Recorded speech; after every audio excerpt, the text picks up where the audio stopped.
Ćao moji prijatelji, ja sam Andrej Kolosov i danas mi u kulturnom centru Dorčel slikamo mural i ovdje 25. oktobra otvara se moja izložba.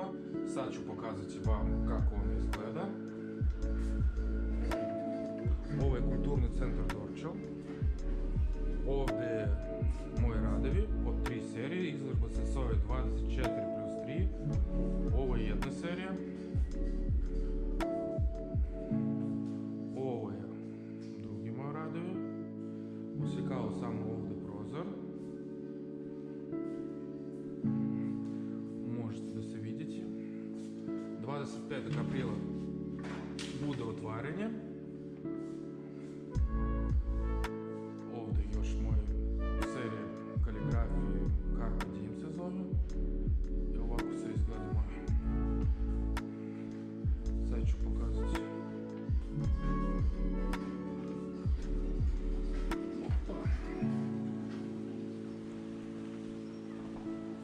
Ovako samo slikao stakla. I sad ću raditi mural tu. Za to deo mi treba skela. Jedna deo ovdje oslikao neki ornament, ali ovdje ću raditi sa male četkice.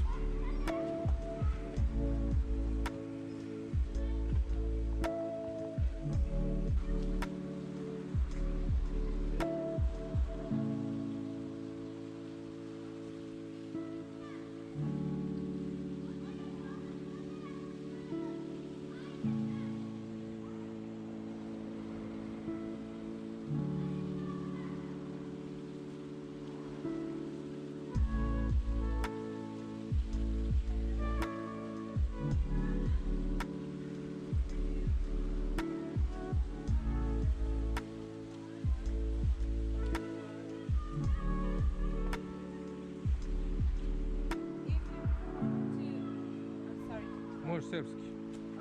Da, dobro. Ja snimam, ako